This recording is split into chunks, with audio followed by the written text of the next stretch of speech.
I see that we have all board members present. We'll do a roll call, but I will call the meeting to order at 2:04. Ms. Jones, can you call the roll, please? Yes, sir. Let's see. Secretary Halverson? Here. Thank you. Vice Chairman Harrigan? Here. Thank you. Member Holmes? Here. Thank you. Chairman Lewis? Here. Thank you. Member Martell? Here. Thank you. Member Siegel? Here. Thank you. And Member Sutherland? Here. We have a full board today. Terrific. Special meeting and all 7. Thank you for your continued commitment to school. That's terrific. And Ms. Gaskill, nice to see you again. We're all pleased to see you in your fuzzy sweater. I like it. Good to see you all. Looks nice. Okay, this is the time and place for a public comment on any item on the agenda. This is a special meeting of the board, so we're limited to items on the agenda. Are there any members of the public that would like to speak?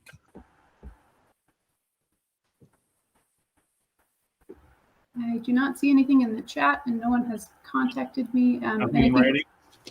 Nope. And I believe we just need to go back to item 1.2 for the agenda first. Oh, to approve the agenda. Sorry about that. Are there any modifications to the agenda? Move to approve the agenda. Thank you. Is there a second? Second. Any further discussion? Second. All those in favor say aye. Aye. Aye. Opposed? Okay, the agenda is approved. You'll note there were some additional documentation that Liz sent out yesterday. So we should have that, or today. I'm losing track of time. Do we have any special guests on the phone, Ms. Gaskill? I learned there might be a few special guests. Would you like to introduce them if we do? I don't actually see any of our special county or district guests, but we do have several staff members on the line. Well, welcome, team. You are all super and continuing to work in an extraordinary environment, and the board appreciates your continued service. Janet keeps us surprised, and you continue to work miracles. Thank you so much. Okay, we'll move on to 3.1. 3.1 is Assembly Bill 361, Open Meetings and Teleconferences. This was a result of legislation signed by the governor, allowing us in certain circumstances to have these meetings. I'll let Ms. Jones give this report, though. I just gave this to the City Council on Tuesday, so a little bit of a Groundhog Day for me. Go ahead, Liz.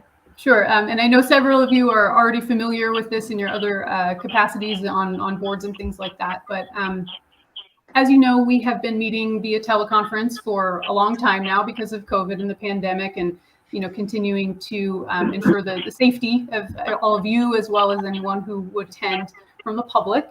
And previously, it was Executive Order N2920 that kind of granted that flexibility to continue meeting virtually. That has expired as of the end of September.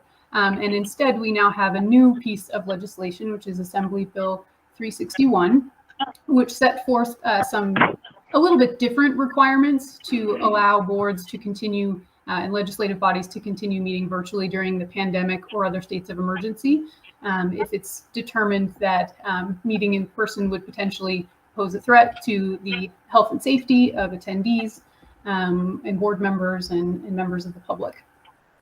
So in this new bill, there is a requirement that the board actually make a determination every 30 days if there is an ongoing state of emergency.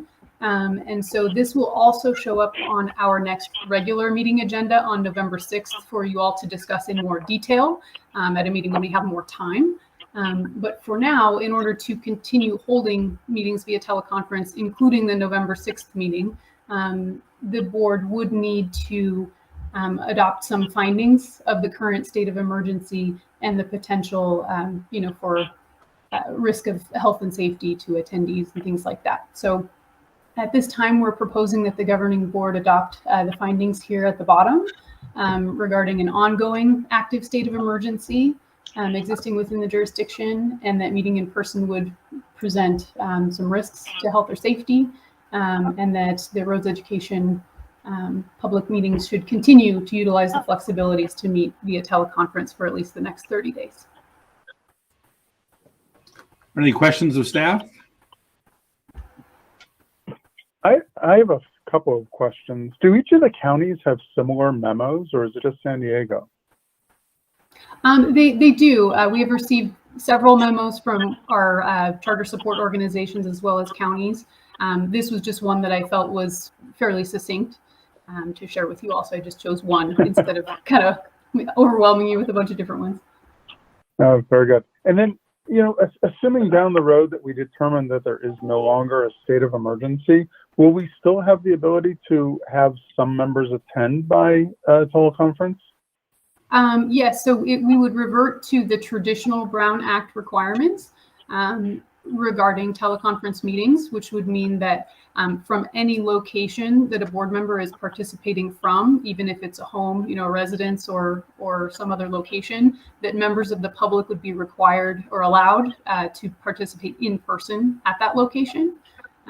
So this kind of just still allows us a little bit of flexibility to have board members participate from other locations without having to allow members of the public to attend at that location. I think another key difference is that a majority of the board would need to be in a physical location. So for other board members to call in, 4 of us would need to be at a school site. And I think the law would still prevail in our largest school site. So for people to call in, 4 of us would physically need to be in Santa Rosa.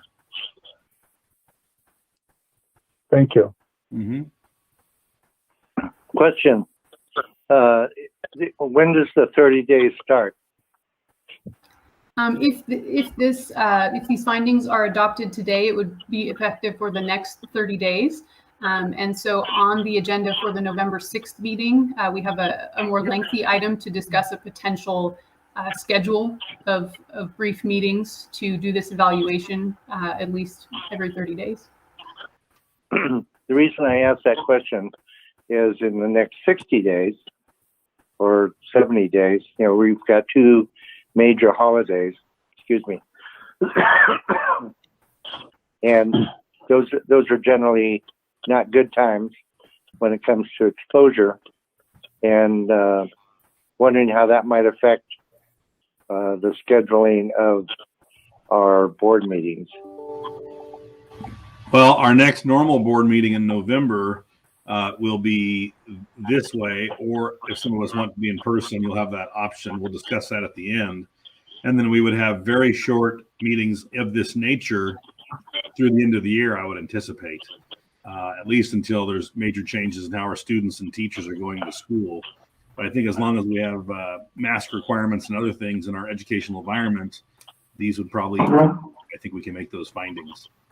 So my next question would be, do you have to have a board meeting, or can the board designate a person to make that decision? That's an excellent question, and we actually asked our attorneys that same question, and they said that to their knowledge, they have not seen any precedent or releases or guidance that would allow that, and that a board meeting with a quorum of board members present is required. Thank you.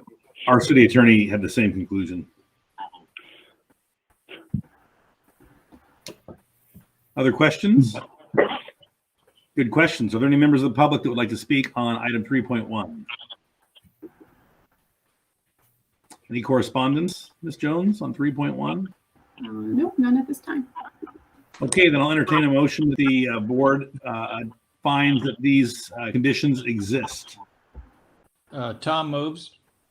Second. Second. Okay, Halverson, Martell, thank you. Any further discussion? All those in favor say aye. Aye. Aye. Opposed? Aye. Okay, thank you. So we'll continue to meet this way, and at the next meeting, we'll address that at the end of the agenda. Perfect. Okay, item 3.2, independent study policy revisions. Go ahead. Yes, this is now the third time that you all will have approved the independent study policies for this year. But there has been subsequent legislation that has further changed the requirements of the independent study policies that you all are required to adopt. So this was the next available meeting to adopt those, and so we added it on. You may recall in August, you all adopted a revised version of these policies based on the California Budget Trailer Bill, AB 130. And then subsequently, the Budget Trailer Cleanup Bill, AB 167, introduced a few more changes. Some of those changes are just clarifications regarding meeting requirements and the timing of signatures and things like that. But there are also updated requirements and criteria for the tiered re-engagement strategies. I did attach a red line version of the policy as well as a clean version so you can see where the changes are. They're primarily regarding lots of questions that came up regarding these tiered re-engagement strategies after AB 130. So they clarified sort of what the requirements are for these. Questions of board members? None here. Okay, are there any members of the public that would like to speak on item 3.2, our independent study policy revisions? Hearing none, Liz, did we receive any written comments? Not at this time. Okay, Well, then I'll entertain a motion to approve item 3.2. I'll make a moved. motion. Okay, OJ move, seconded by board member Holmes. Is there any further discussion? All those in favor, please say aye. Aye. Aye. Kevin, did you vote? Aye. Thank you. Your vote is important, sir.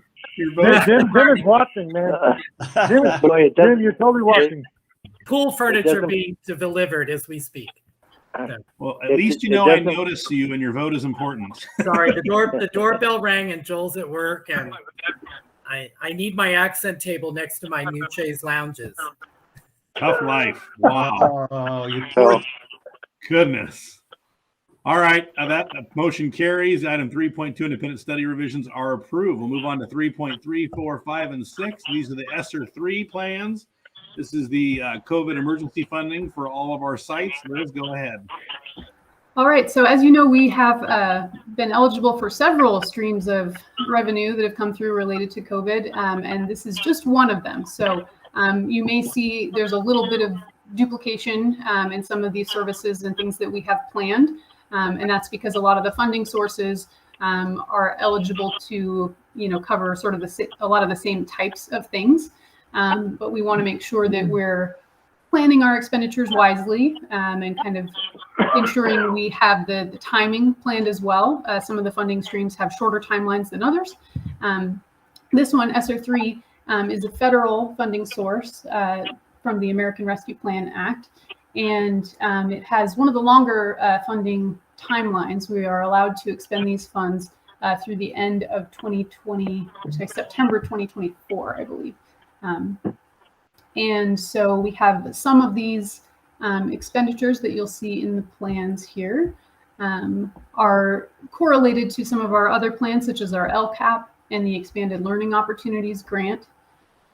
We did send these draft plans out to our counties and our districts, our authorizers, for feedback, as well as several stakeholder organizations,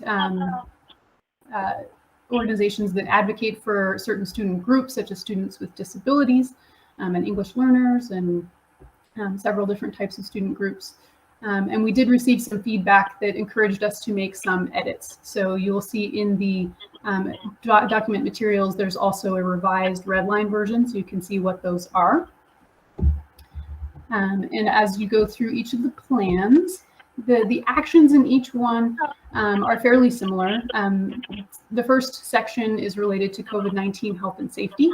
And so it highlights some things that we were able to do with these additional funding sources, such as create a COVID-19 coordinator position, which we have filled. I don't think she's on, but I think you might have met her at the last meeting, Rachel Angeles, and she's doing a wonderful job of helping keep us all safe and make sure that our protocols are being followed on site.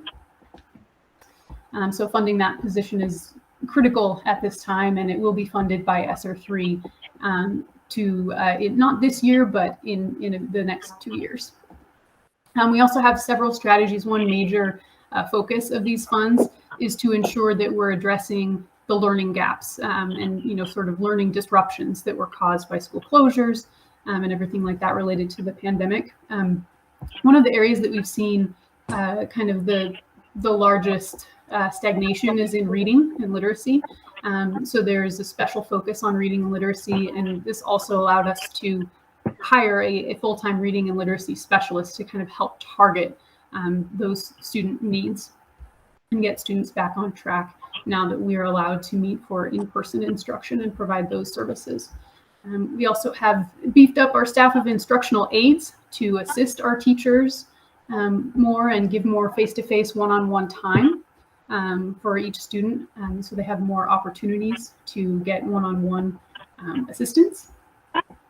These funds have also allowed us to expand our summer school offerings, and so it's been really wonderful to be able to do a lot of these things with these funds, to really try to help rectify all of the things that have gone a little wonky during the pandemic. They continue to fund special student equipment and materials and technology to make sure that those students who are participating remotely, whether it's due to the pandemic or not, but sometimes it is, there's still students in quarantine and isolation, things like that. And these funds really allow us to provide all the tools for those students to be able to engage effectively and safely. Cybersecurity, as you know, has become an increased concern, and with the whole work from home or work remotely situation, there's a lot more cybersecurity kind of threats popping up. So we have beefed up our technology management as well to ensure that student remote learning can continue safely and in a secure way. And then lastly, our social emotional learning and counseling, the social aspect of school. Despite the fact that we're an independent study program, we still have so many resources for students to participate on campus together in person. And not having that for a year and a half has really been difficult for many of our students. So we've increased our efforts to, kind of reach out and make sure that our students are feeling connected, providing them with additional counseling services and social emotional learning curriculum as well. The final section is one of the ones that the counties had requested some changes in how we structured it. But the last section is essentially how are we going to measure the effectiveness of these actions that we're funding with ESSER 3 funds. And so we just restructured it a little bit. They wanted to have the action titles over here be the same as the ones that were up above in the planned expenditures section, and then describing what we will do to evaluate these actions and see how effective they are. Okay. Oh, is that it? Questions? Yep. Okay. I think that's it. I do have a question. I'll start out. It's not totally related to this, but it is related to COVID response and serving students. This was a lot of work, by the way. You continue to modify these, reading through them. Thank you. And I'm sure our educator board members will have more to say. So understanding that if students are required to be vaccinated, as the governor has so ordered as soon as they're approved, which could be soon for middle school and high school students, which is our primary base, the order says basically that if a student chooses not to be vaccinated, they have to go to independent study and not to their traditional school. In my school district, 30% of the kids sat out on Monday, which was a pretty staggering number to me. And so that tells me there may be more students in the state that may not be able to be served by traditional schools if parents draw that line. Are those students that we would be able to serve or should be prepared to serve in assisting our school districts, because they probably aren't ready for that amount of independent study students to pour in? I believe some of these families are drawing a line in the sand, and I'm not debating that point, but I'm seeing, is that an opportunity, or would that be a population we could serve? Yes, and I think Jana may want to chime in on this as well, but we are sort of anticipating that we may see an increase in enrollment due to that requirement for vaccinations. The only caveat is that independent study programs like ours that offer a hybrid program where students can come to the resource centers would be a bit more limited. And if students were not vaccinated, then they would not be able to attend in person at the resource centers. They'd be fully virtual students using our curriculum and our support. I understand that. I think that we need to be looking at that. Back to the school's original mission, if parents are making a decision for their child, they can't be vaccinated, and that child isn't old enough to make that decision for themselves. We created this school to provide options for kids who are struggling or put in situations not of their own choosing. So I would hope that we would be prepared for that if their parents are making that decision for them. Are there other comments or questions from board members? I have one. What is our percentage of independent study who do not use the hybrid element? Right now, it differs from site to site, What but overall? about 65 to 70%, sometimes 80 at the small campuses. They don't come in? Correct. Wow, And I didn't know it was that many. Well, Wow. that's Is different. That's huge. Is that than in recent? the past? Yeah, that's different than in the past. In the What's past, traditional? it was 50 to 60% Oh. came to the site, so it was 40 to 50% that weren't. I didn't know It's that. almost doubled. We have and it's not really increasing. I kind of thought as time went on it would, but then Delta kicked in and everything else. So we have maybe, and it depends on the day because we do different things on different days. So it might be that we have more kids accessing the resource center in lump sum. I'll make sure that Lindsay reports on that in our November meeting because she and I are working on a whole numbers presentation like we normally do. So and she'll be coming down for the meeting as well. So I'll make sure that we have accurate numbers again because the days are different. Monday and Wednesdays look different than Tuesdays and Thursdays. So I'll get them more Right. accurate. But it's far fewer coming to the resource center. Many more that are completely virtual now. So it's at least over half are virtual. Oh yeah, Period. absolutely. Huh. Other questions, comments? Okay, if there are none, then I would entertain a motion for our ESER 3 plans for each site, and the record can reflect separate votes. Tom moves. Okay, Kevin seconds. moved and seconded by Halverson and Harrigan. Any further discussion? All those in favor say aye. Aye. Aye. Aye. Opposed? Okay, thank you for those votes. That concludes our action items. The next item is the upcoming regular meeting, which is November 6th. And that meeting is going to be in this format. However, I do believe Ms. Gaskill and I and Ms. Martell will be in Santa Rosa at the school site. And so I'm preparing for that. I don't anticipate any other board members, but you're welcome if you feel safe and or have gotten your third vaccine. Is there anybody else? I know that Mr. Holmes cannot make the meeting. Can the rest of you make it by Zoom? By Zoom? Yes. Yes. Harrigan, can you make it? Oh, he's checking. Okay, OJ, how about you? Yes. Okay, so we'll have a Yes, I can make it. oh, super. Okay, well, great. We'll all be able to call in, and then I'm assuming the rest of you will be by Google Meet. That's perfect. Okay, that's what I needed to know. Ms. Gaskell, is there anything else that we need to know before we adjourn the meeting? No, I'm looking forward to seeing you all again in November. It'll be a much more regular board meeting with lots to cover. I will reach out to you in the next week or so to make sure that I'm covering everything that you would like to discuss at the board meeting and any updates that you want other than what is, what we normally cover. So I appreciate your feedback on that. It's good to see everybody. Okay, you too. Be ready to see Jana, and you give her your feedback and support, please. And yes, I'm missing everybody in person. We're getting through this eventually. I hope. I don't know.